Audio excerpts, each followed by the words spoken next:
형제 자매 여러분, 오늘 복음에서 예수님께서 부활하시고 또 제자들에게 세 번째 이렇게 나타나셨습니다. 예수님께서는 죽음으로부터 살아나셔서 제자들에게 두 번이나 나타내 보이셨지만 일곱 제자들은 옛날 직업으로 다시 돌아갔습니다. 그래서 티베리아 호수로 일곱 제자가 배를 타고 고기를 잡으러 갔는데 그날 밤에는 아무것도 잡지를 못했다는 것입니다. 이튿날이 밝아올 때 예수께서 오셔서 이제 물어보시죠. 얘들아, 뭘 좀 잡았느냐? 이렇게 물으셨을 때 그들은 아무것도 못 잡았습니다. 이렇게 대답을 했습니다. 그랬을 때 예수님은 그물을 배 오른편에 던져 보아라. 그러면 고기가 잡힐 것이다. 그래서 어떻게 보면 날이 밝고 그러면 고기가 없을 수도 있는데 오히려 밤에 더 고기가 많을 수도 있는데 한 마리도 잡지 못하고, 근데 예수님께서 그물을 오른편에 이렇게 던지라고 했을 때 그렇게 엄청난 고기가 잡혔다는 것입니다. 그래서 그때 예수님의 사랑을 받던 제자 곧 요한 사도가 첫 번째로 바로 그분이 예수님이시라는 것을 이렇게 알고서 저분은 주님이십니다. 이렇게 이야기를 합니다.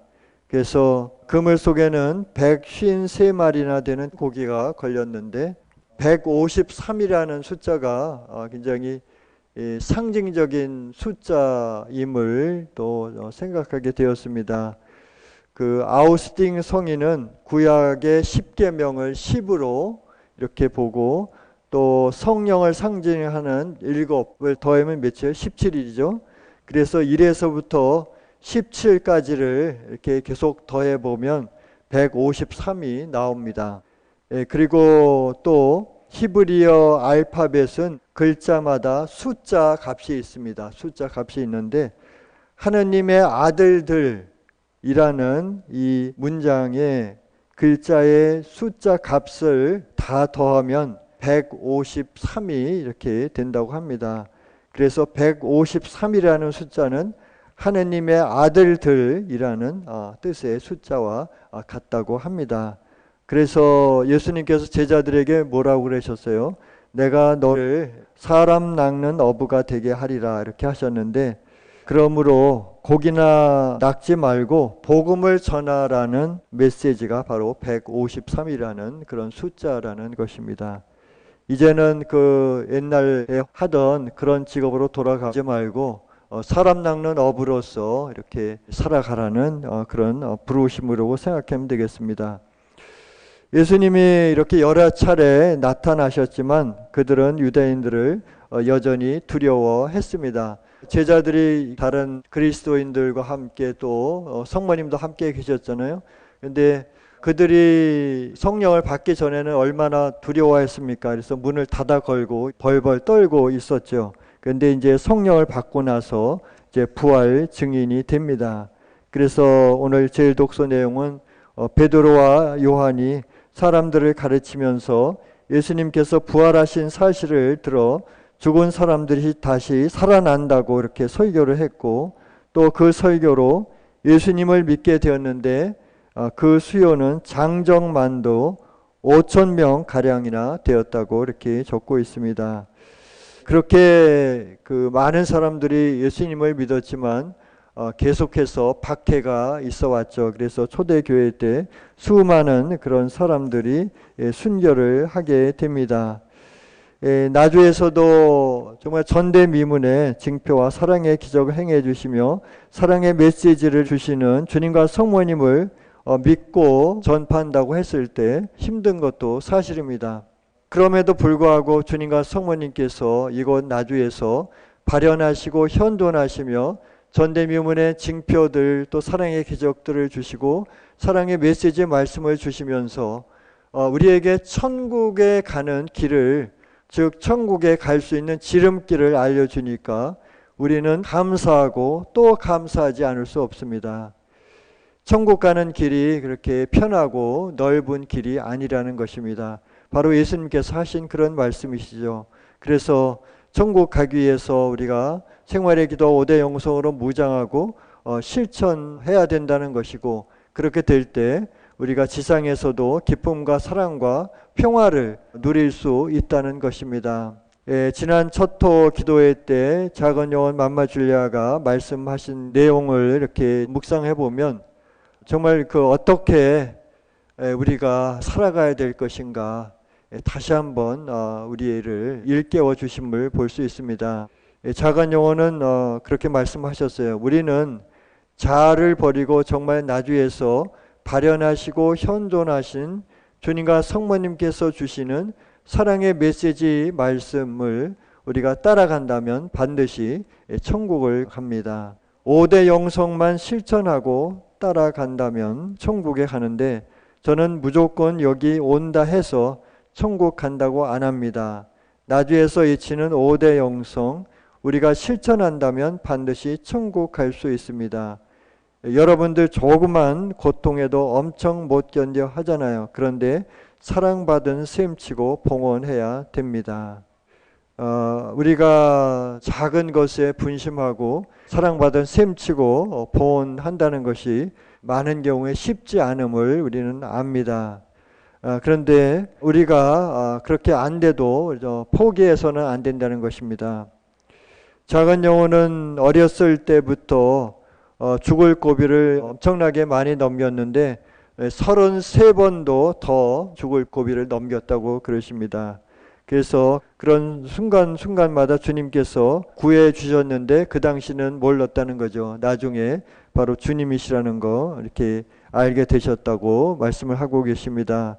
그래서 특별히 6살 때 작은 예수기 어금니 생리를 이가 썩어서 이렇게 문제가 있어서 빼는 것이 아니라 생리를 그렇게 벤치를 가져와서 살점까지 다 뜯겨 나가면서 이렇게 이를 뺐는데 그렇게 해서 피를 너무 많이 흘려서 3일간을 쓰러져서 죽어 있었다는 거죠. 그래서 어머니가 3일 후에 오셔서 다시 이렇게 살게 됐는데 근데 작은 예수기 벤치로 그렇게 뺐기 때문에 피를 흘리고 이렇게 됐다는 그런 얘기를 하지 않았습니다. 그래서 단지 넘어져서 다쳤다고 이렇게 얘기를 했다는 것입니다. 그리고 또 시어머니가 아기 낳은 지 17일 만에 친정 어머니가 쌀 떨어졌다고 친정으로 이렇게 쌀을 가지고 가셨는데 그동안에 시어머니가 오셔서 광주에서 거기까지 쌀을 한가마니 팔아달라고 이렇게 오셨잖아요. 그런데 그렇게 힘든 그런 상황 속에서도 친정 어머니가 욕을 먹으면 안 되니까 죽음을 무릅쓰고 쌀을 사러 이 방앗간 저 방앗간을 다녔다는 것입니다. 그래서 그날 8시간을 넘게 다녀서 이제 쌀을 리아가에 이렇게 싣고 오는데 정말 한 발 한 발이 너무 힘든 그런 상황 속에서 자궁에서 피가 흘러내리기 시작했다는 거죠. 왜냐하면 이제 아기 낳은 지 얼마 되지 않고 아직 아물지 않은 그런 상황에서 이렇게 피를 흘리게 되었다는 것입니다.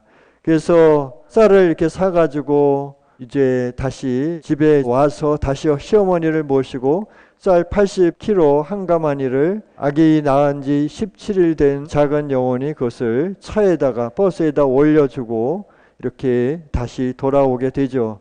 그런데 그렇게 쌀을 올릴 때 아무도 도와주는 사람이 없었다는 거예요.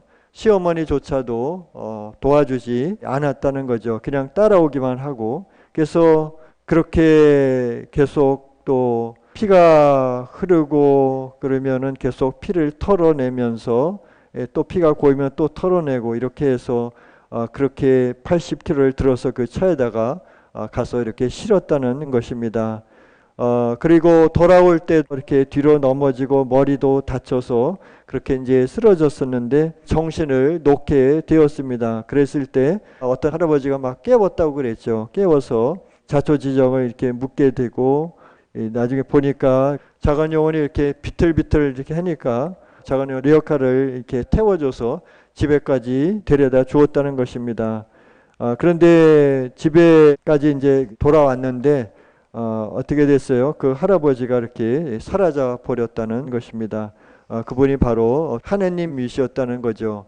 그런데 집에 와서도 정말 너무나 가슴이 아픈 일들이 일어났었어요.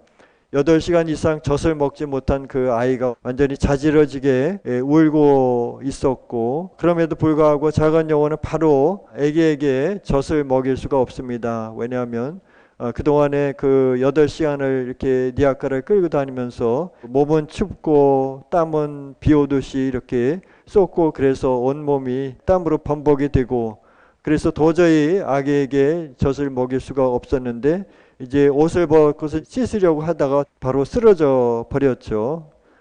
그런 상황 속에서 이제 어머니가 오셔서 그것을 발견해서 이제 또 아기가 자지러지게 우니까 그 상태에서 옷을 추스려 입게 된 것도 아니고, 그래서 젖을 먹이고 그렇게 했다는 것입니다.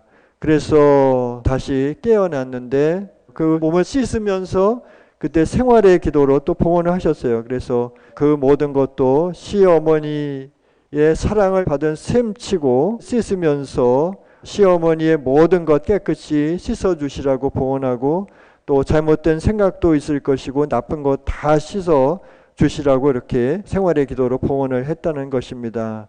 그런데 다른 며느리들에게는 정말 다 잘 해줬는데 작은 영혼에게는 그렇게 힘든 일만 계속 있었다는 거죠. 시어머니로부터.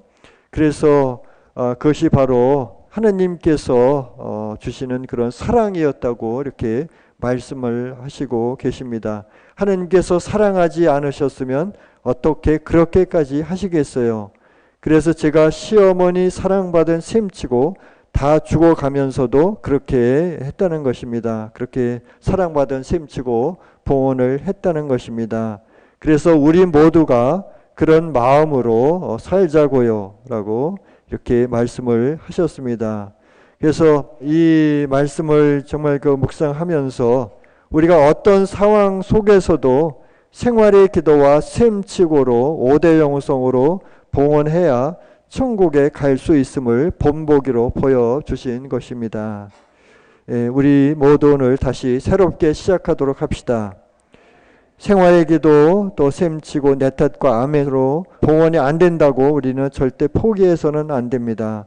넘어져도 다시 일어나 최선을 다할 때까지 주님과 성모님께 온전히 의탁하면서 다시 일어나고 다시 일어나서 우리가 그 길을 끝까지 가도록 합시다.